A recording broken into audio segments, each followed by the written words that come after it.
Hi everyone, welcome to the Gamasutra Twitch channel. Once again, twice in one day. What is this? My name is Bryant Francis. I am a contributing editor at Gamasutra.com, and I'm invisible. You can't see me. I'm like John Cena. But in the lower left-hand corner of the screen, I'm joined by two people you can see. One of them is Alex Walro. Alex, would you please introduce yourself?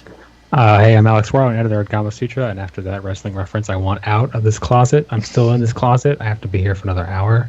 But luckily, we are joined by a very special guest. Could you tell the audience who you are and what you do?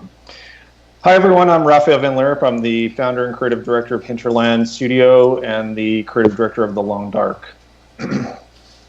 And I believe we are picking up where we left off last week. Bryant, where are you? Well, we're playing The Long Dark, and we are playing the story mode Wintermute, and I've just left the cave, which is the first cave you come across. And I thought I'd slipped my way through the night, but either 8 hours is just either like this is sunrise right now, or something, because I think it's sunrise, or that's some very good moonlight, and I'm just screwed. But I'm trying to find the woman I was flying with after our plane crash, and I was left for dead. Well, not really left for dead. After I was nearly died in a small canyon, and now I have survived my first wolf encounter, and I'm trying to. Cool, found a road. It's the little things. Yeah, it's the little things that matter. Now I'm just something I think. Yeah. Sorry, you were saying? Oh, I think something that really stands out to me about this game that we can sort of like lead off with is the fact that you don't know what time it is. Yeah. I noticed that when I was playing as well. It's weird how games have conditioned us to rest with perfect omniscient knowledge of what time it is and how long we'll be asleep. So in this game, if I remember right, you can set how long you want to sleep, but I could never figure out how to tell what time it was without going outside and then freezing. Raph, I kind of want to chat a bit about this game's heavy focus on, I mean, it's a bad term, but like survival elements. Mm-hmm. This game is rough compared to most games. Why is that after such a long time in early access that you have kept it so sharp? So rough and sharp. I assume you mean rough. That it's challenging, or absolutely, yeah. I mean, there's calories counted. There's heat. There's dampness to worry about. There's a number of factors that go above and beyond what we consider to be survival game elements. Right. So let's jump back to your question about the time, tracking passage of time and identifying what time it is. If you notice when you go into that radial menu. In the upper right-hand corner, you'll see there's a little indicator that shows either a moon or a sun, and it progresses over the course of the day, and that line is kind of your horizon line, and it goes like a clock, like clockwise. So you can get a sense of whether it's near dusk or whether it's near dawn. Obviously, you can also look at the sun if you're outside. If it's noon, around noon, you'll see that the shadows are much straighter, or they don't extend as you would expect at other times of the day. So it speaks more to, I think, the philosophy that we try to embrace with how we put information into the world for the player, which is, and it's been challenging, as you mentioned. The game is quite deep in its survival mechanics and its simulation elements. There's a lot of things that are very hard to communicate to the player without using lots of little numbers. For example, like when you look at clothing items and you'll see all the different stats for windproofness and warmth and how wet they are and how much protection they offer you, et cetera, et cetera. Like, it's very tricky to show that information in a way that makes it easy for players to compare items without just using a number. But as much as we can, we try to put information directly in the world for the player. So for example, and we've iterated, and the game has evolved over time. And if you look at very early iterations of the game, we did actually have a clock, so you would know exactly to the minute what time it was, and then we took it out at some point because we felt like that kind of level of precise information about the time of day felt at odds with this kind of post-digital experience that we have where no technology works. And, really this philosophy of wanting to put as much gameplay relevant information into the environment so that the players would focus on that as opposed to focusing on a bunch of meters and gauges. And I don't think we accomplished that fully, mostly because there's just a level of information that we can't necessarily put into the world in a way that is understandable to the player. But an example that I often use is the temperature, which you can pull up your status screen and you can find an exact temperature, a feels like temperature, which is an extrapolation of the outdoor temperature and the wind chill. balanced against, the clothing that you're wearing and where you happen to be standing at the time, et cetera, et cetera. But we also have this breath effect that is on the screen that you'll see. And the breath effect actually becomes more opaque the colder it is outside. So when you notice it more and it kind of occludes a little bit more of the screen, it's telling you like it's actually quite cold outside right now. And that's not a really precise measurement of temperature, but it is kind of a first layer, kind of, I consider it sort of first order player feedback, where it's, as I'm wandering through the world, I'm picking up these little cues, and those cues are meant to then sort of trigger in my mind, I better go and look for more information. So the voiceover cues that you hear at times, it's the same, their intention is the same, which is oh my gosh, you're getting destroyed by a wolf. Yeah. Is that that's right. The cues are there to prompt you to say, oh, maybe I should go check my hunger gauge because I heard this vocalization that just said, I could eat whatever, like I'm so hungry, or whatever the line happens to be.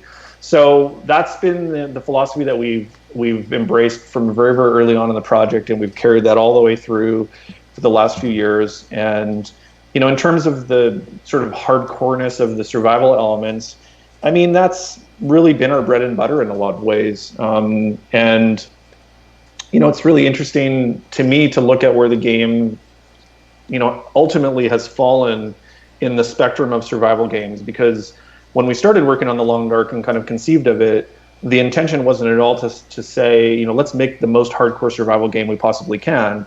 We said, let's make a game that's about exploration in this post-disaster northern Canadian setting, and what are the challenges that we can throw at the player that have nothing to do with combat.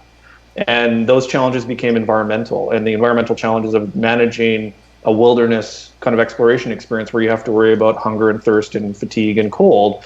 And then everything in the simulation is built around those elements. And so when you package that all up together, you end up with a game that's a survival game, even though that wasn't, we didn't start with that as our the idea that kicked everything off. It was really more about creating an experience that was about exploring this wilderness environment and then picking the mechanics that would support that the best. Yeah, I think that's a really interesting goal, this idea of trying to create challenges for a player without just, asking them to duck behind cover and shoot some people. It's something we talked about in first-person games a bit recently. I wonder if you could walk us through the process of how this idea evolved, right? Like, this has been in some form of development for a long time. We were talking before the stream, the initial idea that might have helped give you the seed for this actually was for a different kind of game, right? Kind of like a mobile game based on a film, right? Yeah, I mean, if you go back to the very, very early beginnings, and Holly wrote an article about some of the sort of the early conception of The Long Dark back in, very late 2012, early 2013. I worked on an idea for a game that I, at that point, called The Last Seed, and it was partly inspired by lots of post-apocalyptic films and novels and games that I'd played. It was inspired somewhat by Oregon Trail, which now seems quite common in the survival genre. Mm-hmm. And the idea for this game, which then was called The Last Seed, was that you were kind of this caravan that was crossing from east to west, like Oregon Trail, in this post-apocalyptic setting, and you were taking the last viable seeds along with you to try to get to the safety of the West Coast, and establishing colonies and things along the way, and dealing with whatever threats you encountered. And the whole idea of The Last Seed was inspired by this 1970s post-apocalyptic film called The Ultimate Warrior with Yul Brynner and Max von Sydow, which we were talking about before.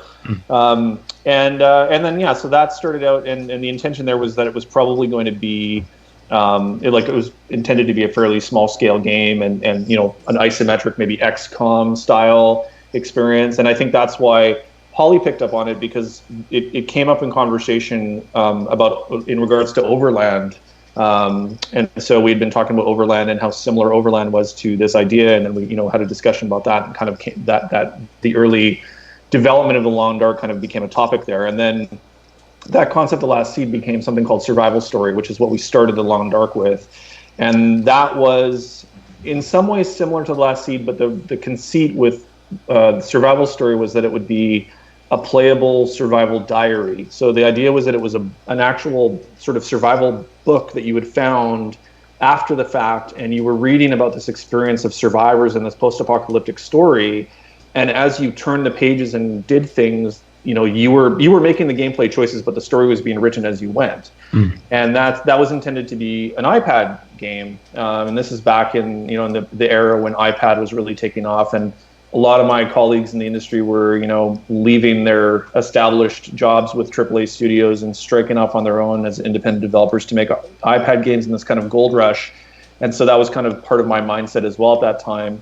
And so we started it. We started The Long Dark, actually, like it was called Survival Story, and then afterwards The Long Dark. And it started out as an iPad game, and we still have early prototypes of that game. There was a map you could select things in. You actually could go into nodes on the map you could go into, and it would open up this little 3D environment in Unity that you could walk around in, but it was very small because the iPad couldn't really handle much in terms of rendering or the amount of memory it had. So the environments were really tiny. But we do have a little prototype of a cabin that's really a lot like Trapper's Cabin right now in Mystery Lake, with trees around it and snow falling, and we had prototypes of interface stuff on iPads so that you could move around and explore.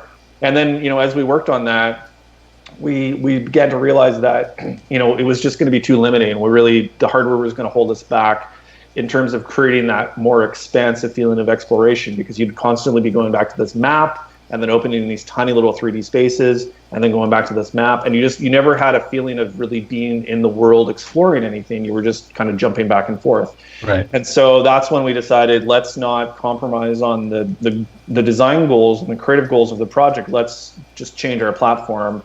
And so we shifted to Steam, PC, Mac, Linux focus, and that really was a turning point for the game for us, because that opened up, the possibility ultimately of getting to early access, which is where, we did a Kickstarter prior to that, which was really important to our success as well. But I think early access is really the turning point for The Long Dark, where we suddenly realized this is more than just kind of this weird artistic niche survival experience that we've created. This is something that people actually want. And then kind of the story has grown from there. Right on. I'm going to jump in. Sorry, Alex. We okay. are taking questions from the chat. Just going to throw that out for everyone in chat. Thank you for watching. We're going to start off with Stoolie J. Would like to know, have you been pleased with the initial reception for Wintermute? And is there a roadmap for additional episodes? I've been pleased with aspects of the initial reaction to Wintermute. I mean, certainly there's a lot of fans of The Long Dark that are really happy to finally have the addition of story mode, which we promised for a long time and delayed. And I'm sure some of them thought that we would never finish it. And, lots of people thought we had the early access curse of games that just sit there forever and never actually ship. So I think for us to have put the first 2 episodes of Wintermute out was maybe created a sense of relief, not just for us, but for people in our community who'd been supporting us all this time. I think there's definitely players who are really loving how they now have a different understanding of the world that they've been playing survival or sandbox for all these years, because in Wintermute we've been able to introduce the background of the world and why is it the way it is and what caused all this sort of collapse. And we've introduced some characters that have backgrounds that sort of start to fill in some of the blanks. And so for the players that are really invested in knowing more about the origins of the world, I think they've found that really interesting. The pace of Wintermute is very different from survival mode, even though the mechanics are they're built on the same foundation. We've tuned Wintermute to be more forgiving than survival mode, because partly as a narrative experience, in our early prototyping, we found that making the survival aspects too unforgiving really crashed against the desire to have a narrative that that gave the game some momentum of its own. So instead of only being motivated by hunger, thirst, and fatigue and cold, adding the narrative element to it, that's where we wanted some of the motivation to come from, and we found that sometimes those things clashed a little bit too much. So we tried to tune Wintermute in a way that would not remove the risk of the survival elements, but make sure that they didn't kind of destroy the sense of motivation that would come from the story elements. I think that's been a difficult adaptation for some of our players as well. The people who've been playing survival mode for 1,000 hours they don't find the opening hour of Wintermute to be particularly interesting because it's built like a tutorial. And even though we have some story elements in there for them, I think they're really anxious to get to the hard stuff. Like, these are people who play Interloper, like the most challenging mode of the game, where it's really, really hard to survive, 20 or 30 days. They want to jump in, and they're getting an experience that's not really designed to be as challenging as it can be. I will say that episode 2, we ratchet up the challenge quite a bit. We, in episode 1, we tuned the wolves a little bit more gently, although that didn't actually take in our initial launch. So that's been kind of more of a recent thing that we've patched in. But yeah, I think I will say that generally the response has been positive. There's definitely been some people who are disappointed. I think partly because maybe they didn't get the story that they were expecting, partly because I think, after 2 or 3 years of imagining the world in their heads, what they have in their heads is better than what I was able to come up with in mine. I have my vision for the world of the Long Dark, and they have their vision of the world for the Long Dark, and maybe those visions don't line up 100%. So for them, I think maybe it's hard. It's disappointing. I'm not sure if it's disappointing because they don't like it, or if it's just because it's different. In terms of press, I mean, we're still getting reviews and learning about what people think. I know, PC Gamer really liked it. Some other journalists have been less favorable. We launched with quite a few technical problems on console, which, much to our chagrin, it's been very challenging the last 10 days since we launched to have gone from having one of the most bug-free, stable games on early access to, a very buggy, crashing Xbox and PS4 experience, which we've been patching the hell out of, since we launched. I think we just released a patch before this call. I think we're up to, I think we've released probably between all the platforms about 20 patches by now in the last 10 days. So we've been very busy with that, but certainly we would have preferred not to launch with those issues. We had some unforeseen problems with Unity that we couldn't have really expected until we launched. And, I think the truth is, it's a very big game for a small studio. We ended up launching almost 20 hours of single-player content between the 2 episodes. It was bigger than we had expected. It's a lot more content and world than we had originally planned. And we're a team of 25 developers. So to do that on top of all the survival mode work we've done, and then launch on Steam, Xbox One, and 2 PS4 SKUs, because we have Europe and North America.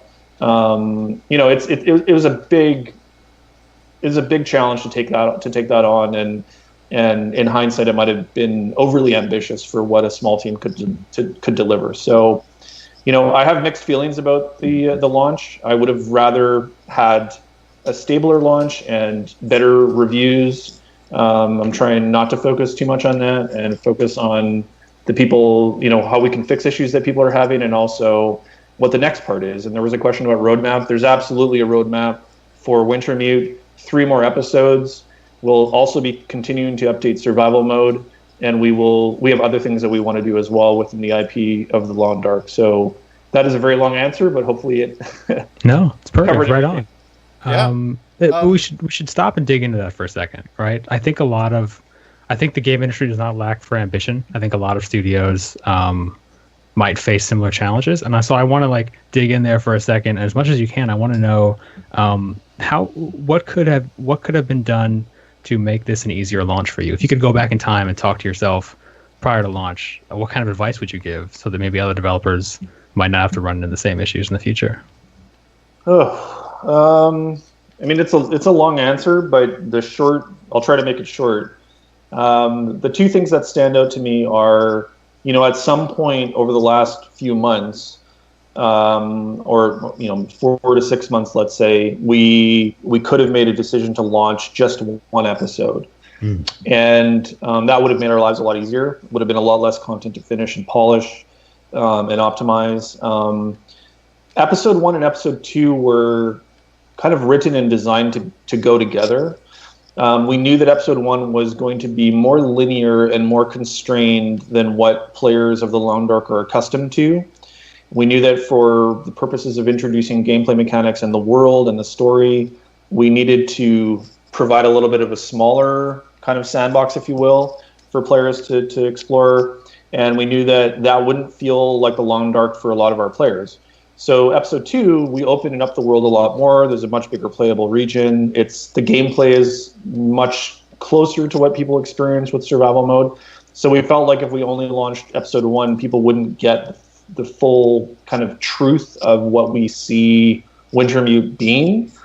And I think as we move forward with episodes 3 to 5, the idea is to continue kind of expanding on that. So it's maybe a weird way of thinking about it, but in my mind, I've always approached the story mode of the Long Dark as, what a large open world game like a Skyrim or a Fallout would do, but we're building it in kind of concentric rings almost, and we're releasing the small pieces and then expanding and expanding and expanding, so that maybe when you can play episode 1 to 5 all the way through, your impression of the Long Dark will be that it's more like a traditional open world game, because the world will be more open to you than how it feels right now. But yeah, if we had launched 1 episode, it would have been much easier for us to get that to the quality and fix bugs, and we wouldn't have had as many issues. So that's one thing.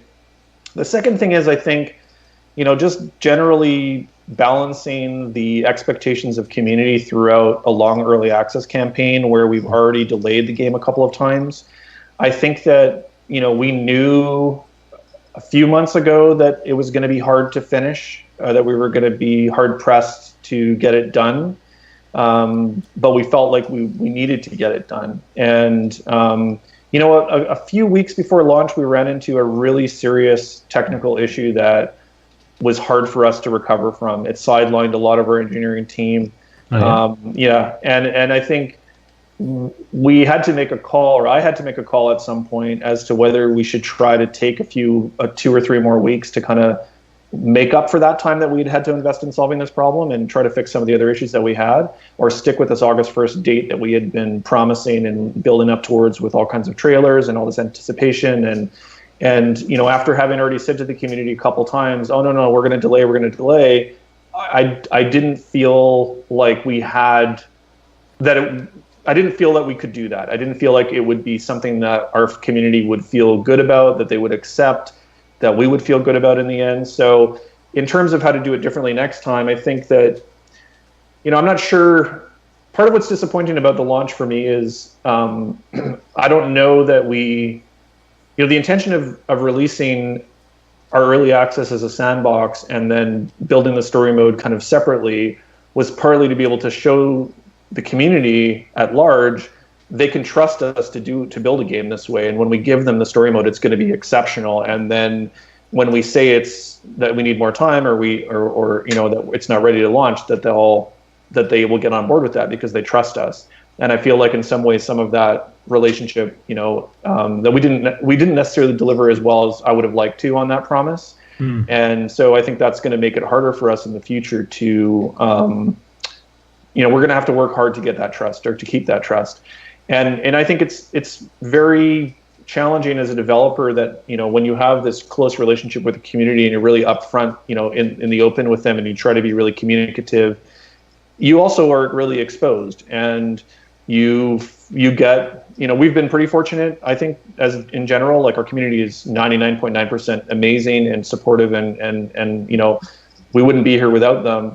But there's, with 1.3 million players or whatever, that 0.1% is still a number of people who can be very hostile. And, I think that kind of always weighs in the back of your mind. How are you going to deal with those people who are intending to, who are not going to accept that statement from you? So I think that, in hindsight, or maybe in foresight for the future, I will probably say less about what we intend to deliver and when, and try to kind of keep those cards a little closer to our hands, and not lose that connection with the community, and still be open and communicative with them, but try to avoid, setting milestones until we're very, very confident that we can hit them to the quality level that we want. Because ideally what we want is, we want to be able to say, this thing is coming soon and it's going to be great, and then have it come out and have it be great. As opposed to, this is coming soon, and then when we get closer, actually it's not ready, it's not coming soon, oh my god, it's still not coming soon, et cetera, and kind of drag things on. So those are 2 things that I think we could have done differently that would have, changed the launch. I think that if we had more a better sense of comfort with taking a little bit more time, we could have delayed a couple weeks and potentially got it a little bit, resolved some of the issues that we had at launch. That said, we were pretty locked in. The way that the process goes with getting a game on the console, it's very hard to, when you're 2 or 3 weeks out from launch, to say suddenly we want to take a couple more weeks, right? I mean, you've got long timelines, you've got lots of infrastructure at places like Sony and Microsoft that are working, to get you ready to be for sale in their stores. It's not easy for them to change things, kind of at the proverbial last minute. Whereas on Steam, it's not really hard at all, right? So, I say that it would have been nice to have been in a place where we could have pushed out, but I don't even know if we would have been able to in the end anyway. Right. Yeah, I mean, I think certainly a lot of developers deal with the agony and the ecstasy of talking about what they're working on before it's out, right? Because game development is such a weird, nebulous, protean process. Like, things can come together right at the end or sort of fall apart or go in different directions. And that can be difficult to talk about with a large community. We have a question in the chat from someone I've never heard of before. A Chris Graft wants to know, how did Raph and crew keep feature creep under control during development? Was it a temptation to keep adding stuff in during that long early access period, or did you make all your big decisions early on? I'm not sure that we did tame feature creep. I mean, I think we added a lot more to the game than we had originally intended, because the original intention was to, launch an early access to prove out some basic survival mechanics, and then fairly quickly add the narrative content that would make the Long Dark. So you could argue that, in a way, we've had 2 years of feature creep or more on early access, because as we realized how popular the game was and we grew this community grew around playing this permadeath survival game, and they wanted more and more content and more mechanics, and we wanted to add them to it, because it was fun and it was a way to enrich the experience, and it gave us more of a tool set to play with for the story mode as well. So, I think one way in which our process has been beneficial to us is this rapid iteration, updating very frequently that early access kind of allowed us to do, means that you build things in small chunks and in quite a modular fashion. So, and our game is very systems driven, so it's fairly possible for us to add, to build on the foundation of mechanics that we have, add new things, tune them, et cetera, without kind of destroying this foundation of content that we already have. So because we built it piece by piece, and we put it out every piece that we built for feedback with the community, fixed bugs and tuned it, the survival mode, as much as I've said about our launch being difficult on console, the survival mode in the game has been rock solid throughout this whole process. It's really only Wintermute that's struggled, because we have a lot of systems in Wintermute that are unique to the story experience that don't exist in survival mode, and we didn't have the opportunity to share them with a large community of playtesters, essentially. So we tested internally, and we had an external lab of 8 testers that we worked with in Montreal that helped us with testing for the last couple of months of development. But we didn't have, hundreds of thousands of players testing the game and reporting bugs and whatnot. So, you kind of lose out on that opportunity in a way when you're trying to launch a narrative experience. So, I mean, I'm not going to claim that we've done a good job handling feature creep. I think that what we've done is the things that we've added have always been very true to the experience. And I think the way we have this very clear vision of what the Long Dark is as an experience, and the things that we add are, refinements to that formula. And if you look back, earlier last year we released a 2014 build of the game for our Steam players so that it could compare kind of how the game had evolved. And it's pretty interesting to go back and look at those early builds, because certainly the game has changed a lot and there's a lot more to it, but the fundamental mechanics are the same as they have been from the very, very beginning. So, I mean, I kind of take that as a testament to partly how strong the original core ended up being, but also that we've built around that, and it's been, like a process of adding a little bit here and there, and each one enriching that core experience. Right on. Bryant, nice took.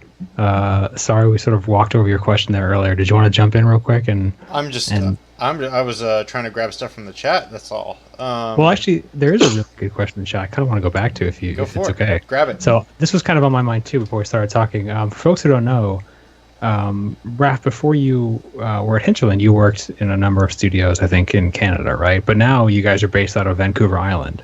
And there's a question in chat from Accuracy that wants to know, were there any significant challenges to running a game dev company out on northern Vancouver Island, for example, outside of a major city?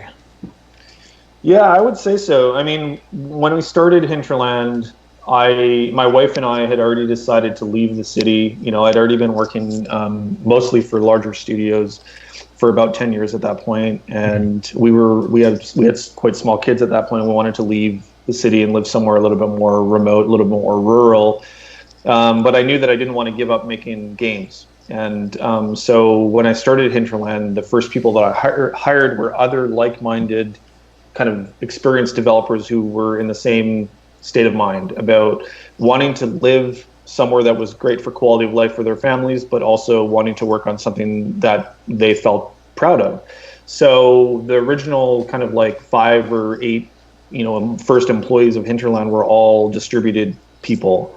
And then only over time as the team grew did we end up sort of with a cluster of people in Vancouver who were all, at some point it was more than half the team, and today I think it is more than half the team is actually in Vancouver.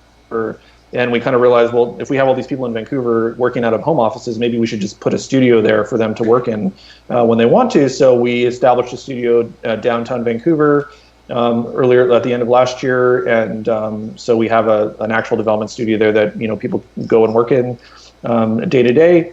We also have a series of people who are distributed. So my technical director Alan Lawrence is down in San Diego. My art director Rob Lovejoy is down in Seattle. We have people in Edmonton, Montreal, scattered around here and there. So it's the biggest challenge has been about communication, really, and it's one that we solve or try to solve with tools and just process and habits of trying to stay in touch. We use Slack, Basecamp, a little bit of email. We document things in Google, use the Google Suite. Try to use Skype for calls as much as we can. Do some on-site team meetings and whatnot to try to build a culture. But I would say that's probably been one of the biggest challenges for me personally in running the studio, has just been trying to make that blend work. And I think it worked really, really well for a long time in Sandbox because the pieces that we were building of that experience were quite self-contained. And so you can carve off little sub-teams of 2 or 3 people to work on features and integrate them into this Sandbox experience and test them. And it's a different kind of thing. With episodes in Wintermute, as soon as you introduce an authored experience, it suddenly requires a lot more coordination between a lot more different departments. So suddenly now you have animators and audio people, and you have voice acting, and you have, like environment artists, and you have the writing process, and you have all kinds of things that have to coalesce into an experience that hopefully feels cohesive. And a lot of the time that cohesion comes from just sitting down with people and saying, like, what do we have here? And is this what we want? And how do we make it better? And all that stuff. So that's where I think Wintermute is where, the challenges of the distributed model that we have really came to light.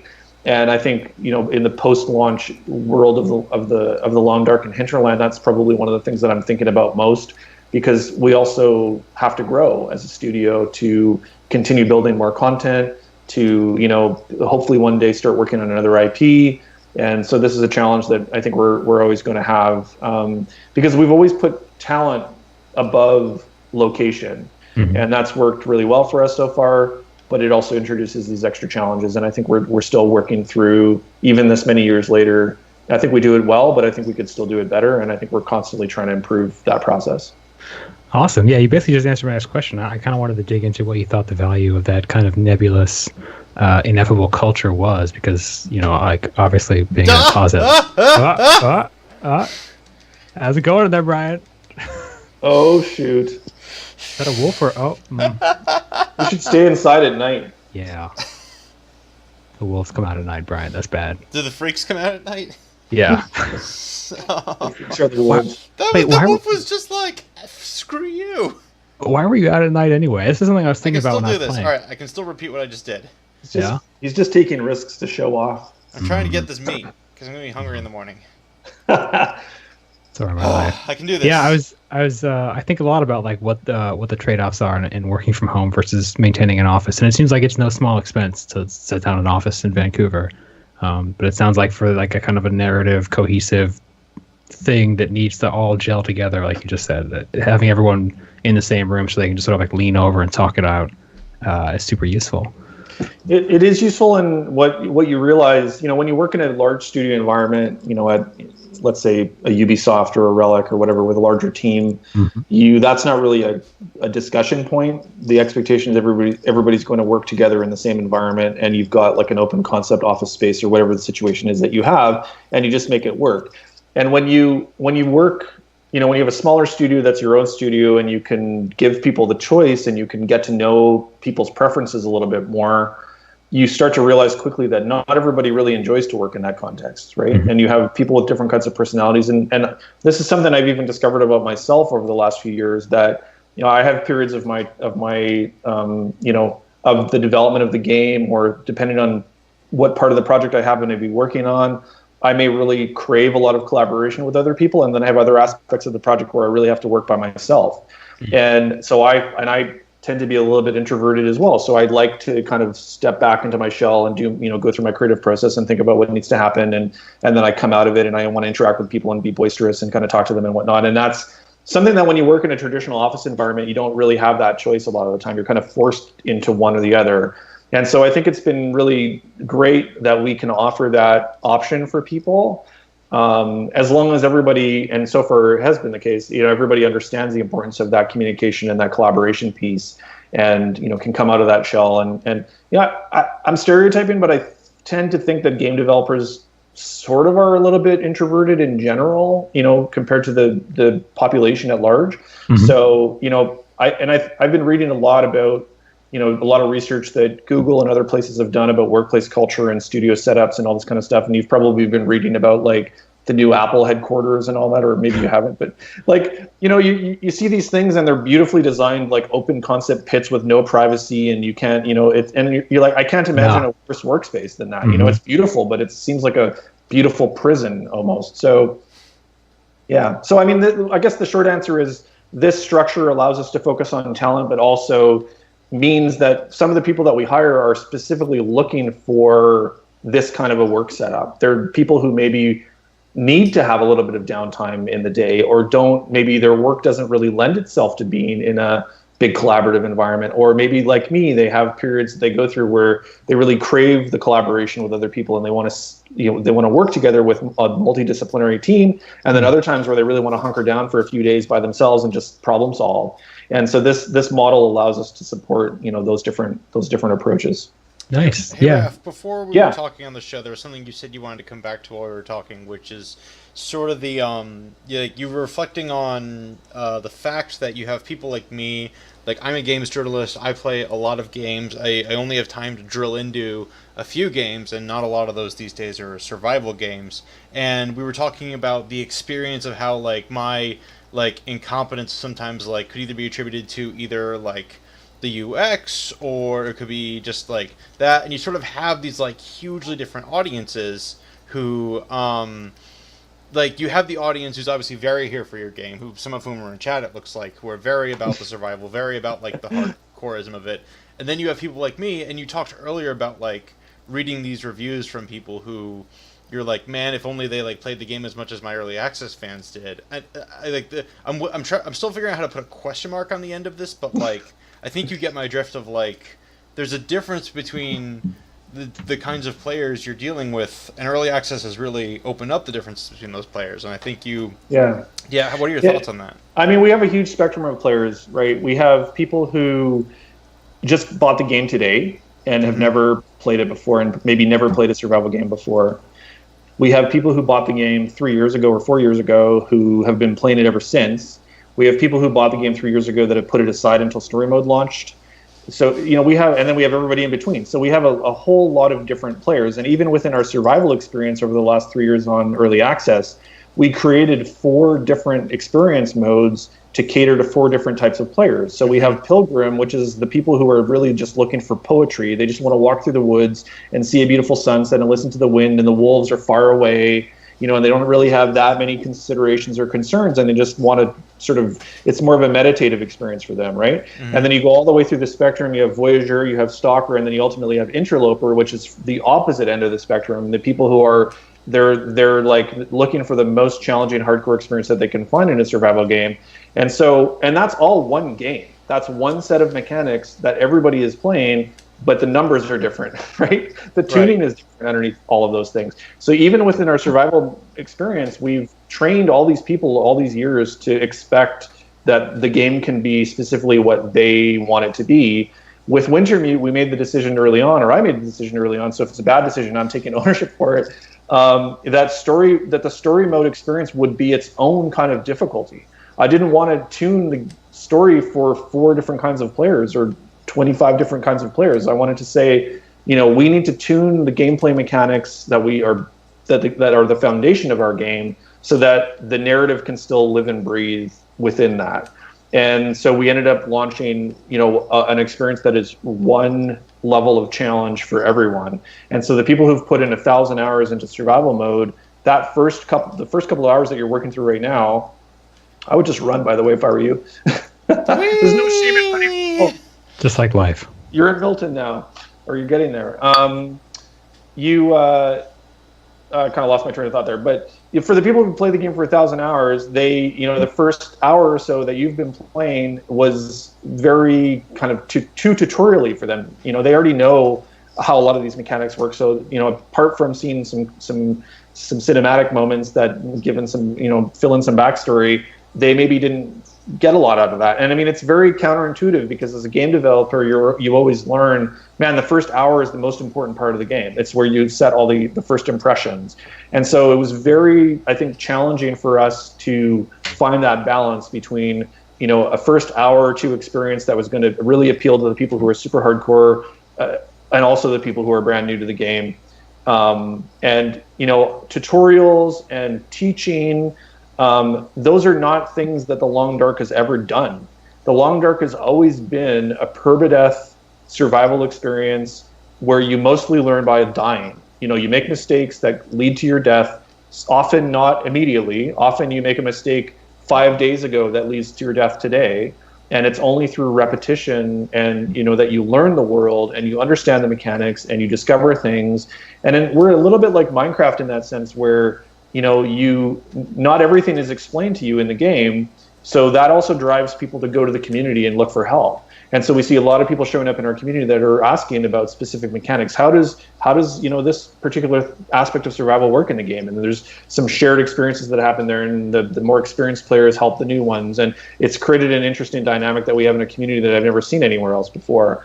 But yeah, I think we are not experienced at teaching players in the Long Dark in the way that a single player game needs. And I think that's part of what was difficult for us in that opening piece. Was we tried not to dumb down the survival mechanics too much. We just literally broke them down into 5 days of tasks that you needed to accomplish, and with the belief that if you were able to climb out of that ravine, you are ready to go. And if you don't climb out of the ravine, and that's as far as you get, you're not ready to play, right? And it's a very counterintuitive, harsh kind of introduction for a lot of players.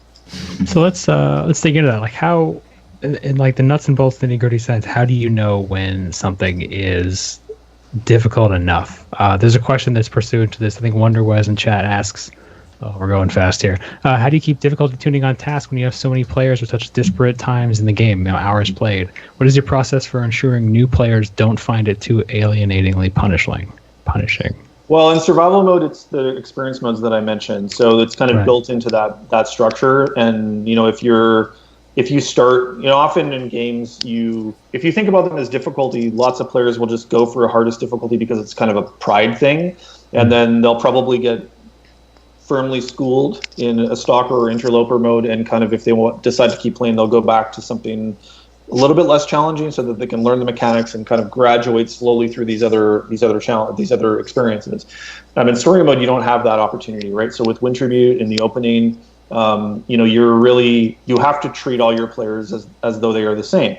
One of the things that I think we tried to do with the opening parts of episode 1 was, and for every player that I've seen who's got 1,000 hours in survival mode that said, oh man, that was just like a big tutorial that I didn't care about. I've also seen people say, oh, I learned stuff about, like, I've been playing this game for 1,000 hours and I learned stuff about mechanics because of those tutorials that I didn't even know, right? So it's been interesting to get those different kinds of feedback or that sort of different types of feedback from different players.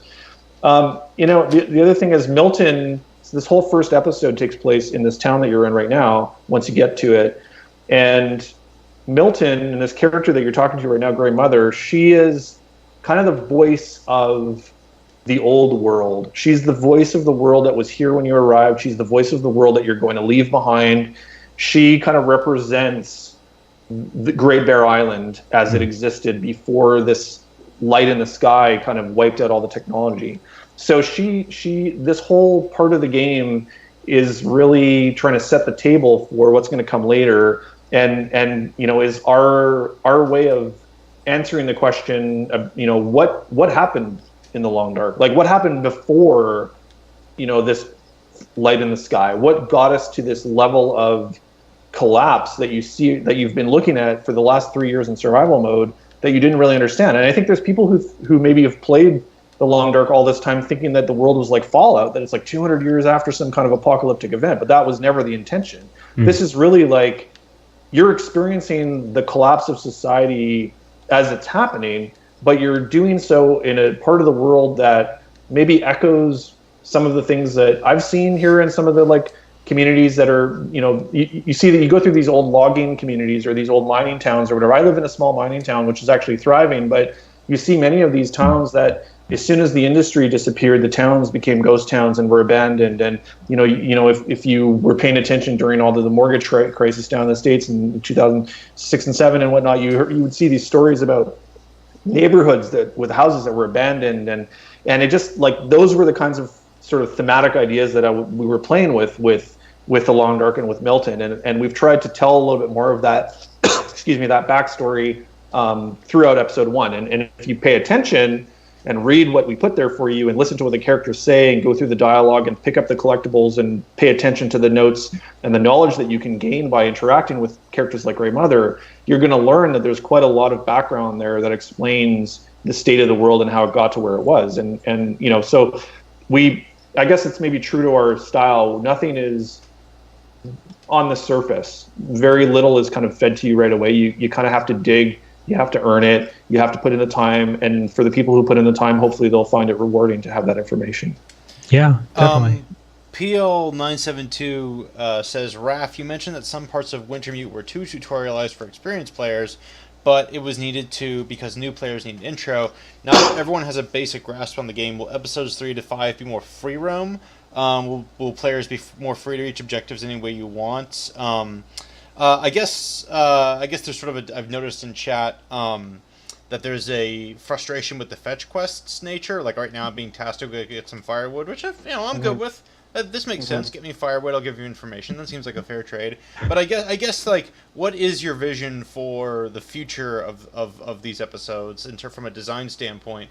And do you have any like developer's perspective on how you sort of hope to hit that vision? Yeah, I mean it's interesting to have that feedback on the fetch quest thing. I mean, everything in Wintermute is based on the mechanics of survival mode. And survival mode is 100% about resource acquisition and management, right? So what Wintermute does, at least in the first episode or two, is, we give you a character who is pivotal to your progress, who knows things about the world that you don't know, and doesn't trust you.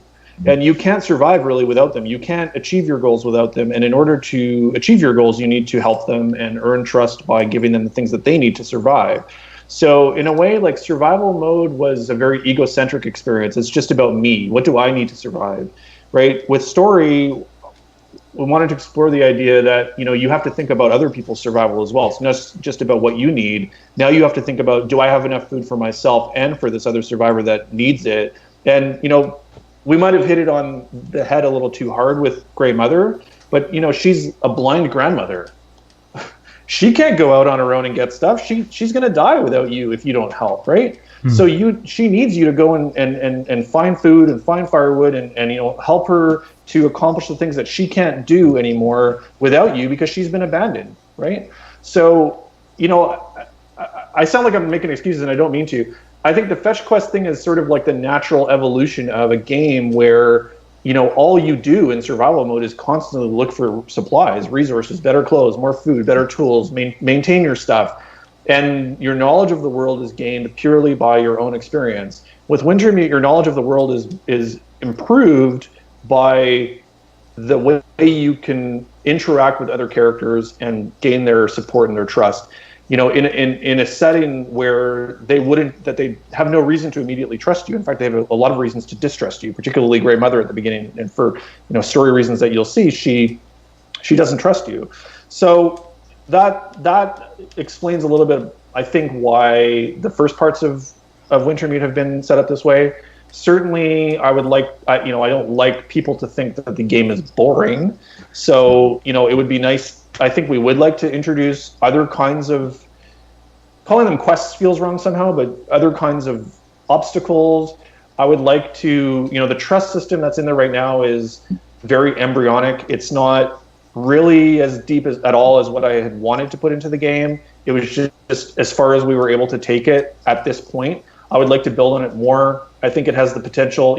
I think right now you're only seeing a very narrow kind of view of what it could be because you're not having to balance any needs other than yours and this character's. What about when you start introducing another character in the mix who has opposing needs, and now you have to decide how you're going to manage those relationships between two different people. So that might give you a little bit of an idea of what we might do in the future with it. In terms of openness, absolutely, the game will continue to open up more and more as we go. It's tricky because we are still trying to carry through this strong narrative through line. Unlike a game like Skyrim, for example, where you have a main quest that you can ignore and do side quests forever, and that's totally a valid way to play it. We've sort of separated those two experiences into two different modes. We've said, if you want to just play free roam and make your own story, go play in survival mode. If you want to, experience the story that we want you to experience, play Wintermute. And I think we might, that separation is maybe difficult for people to adapt to because it's not the traditional open world structure. And I think maybe in the future, what we need to try to do is give players some more tools in survival mode to author their own stories through gameplay. And I think survival mode already does that quite well, but I think we can do even more. And then also in Wintermute, try to bring back a little more of that openness and choice so that it doesn't feel so linear, that players can approach problems from multiple directions, that they can do things in the order that they wish. Some of the things that they're more accustomed to from frankly, much bigger and well-funded projects than we are. But I think those are definitely valid goals, and they're things that we want to accomplish. And I think that should give you an idea of what we're trying to do in the future. Right on. We really have to wrap this up. Unfortunately, I had a question, but it'll take too long. Go for it. Go for it. All right. Well, I can answer quickly. What we have to ask is, Hinterland's been at the edge. I don't want to say the bleeding edge, but it's been at the edge of an evolving state of indie development in the game industry, right? You were there when Kickstarter got big. You had a Kickstarter. Early access came out and got big. You've been on early access. You've gone on this path through all these different bumps and ups and downs. And I want to know, you're going to be working on this for a while yet, but at some point maybe you'll have a chance to work on something fresh. Would you do the same path again? Would you go to Kickstarter? Would you go to early access? What kind of advice would you give other devs contemplating the same path? Okay, quick answer. I would take the same path provided the game lent itself to it.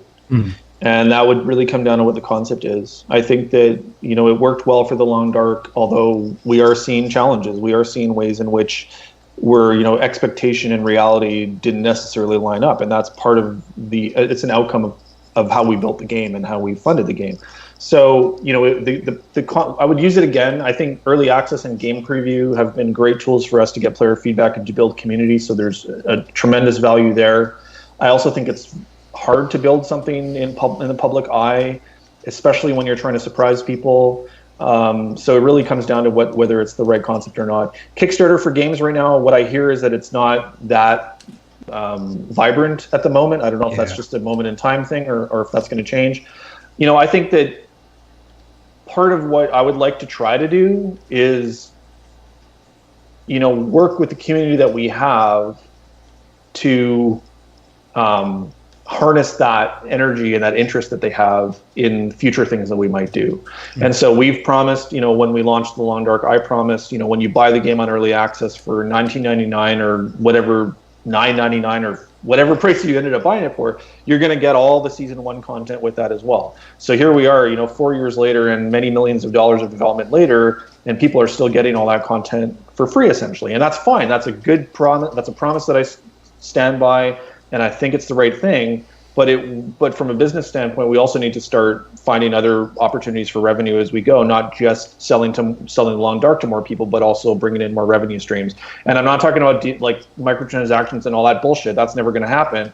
But, you know, that means new games, right? And so, you know, I think there's an opportunity for us to do maybe crowdfunding, but on our own platform. Maybe it's not a Kickstarter thing. Maybe it's like we crowdfund within our own existing community, and we take smaller steps. You know, one of the things about early access is if your game takes off, you suddenly have this huge audience that you might not really be prepared for, right? Whereas, you know, I think there's maybe a way to do it in smaller steps, like we used to do in old school betas, where we'd say, hey, we only have 1,000 keys, and now we have 1,000 more keys, and now we have 1,000 more keys, and sort of build it up a little bit more gradually that way. Mm-hmm. And I think that's maybe something now that we have this experience, we can maybe try to do it a little bit more directly with our players if they're open to it. But yeah, I mean, we wouldn't have been able to build this game so far and have this company and pay 25 people's salaries or whatever, if not for you know, making the game using this model. And so I'm very grateful for it, and I think it's definitely been a very special thing for us. Nice. I'd love to start wrapping things up, but I'm going to squeeze in one more question because I'm the obnoxious one. Holly Green wrote a piece over on Paste Games, headlined, The Long Dark reminds us that existence is an accomplishment. I'm going to try and grab one of the quotes in here that wraps it up. Here's the quote from Holly, the writer, talking about the game. I forget sometimes that existing in and of itself is an accomplishment. When you're in the throes of depression, people will tell you, oh, there's so much to live for. But to be honest, there are a lot of good reasons to die, too. The Long Dark is light on social commentary, but it provides a minor lesson I'll take anyway.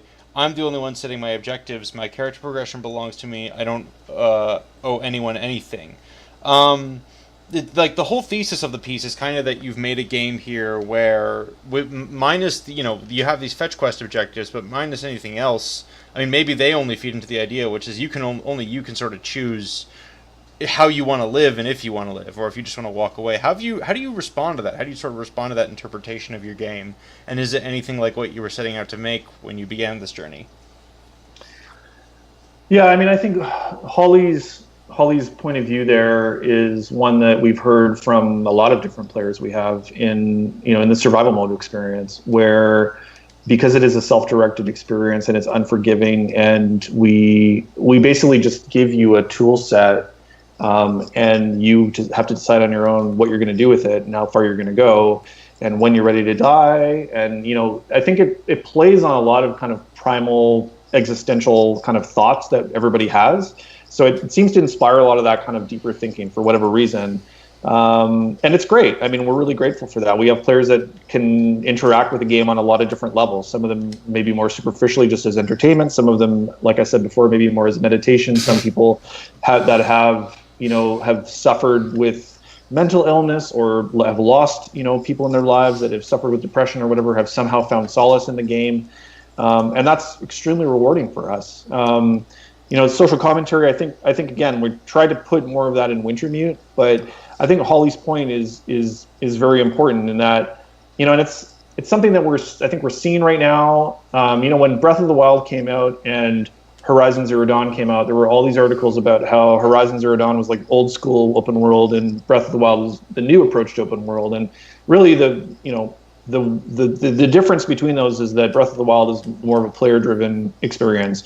And like fetch quests aside in Wintermute, all you do in Wintermute is exactly the same things that you do in survival mode. The difference is that there's a narrative context there. So whether you like that narrative context or not might determine how sort of much drudgery those quests feel like they are. But really, like finding food and fuel and clothes and whatnot is the bread and butter of the Long Dark. I think when people play survival mode, they bring all their own context to that. They bring their own story. They bring their own feelings. They bring their own need for escapism.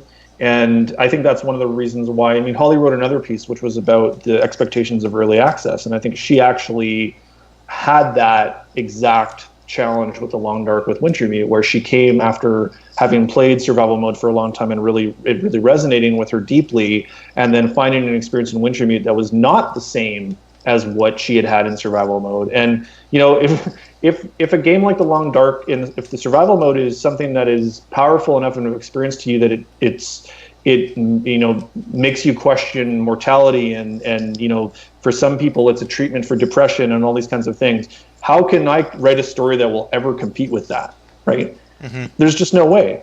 So I'm very grateful that for Holly and for other people that the game has brought them some comfort.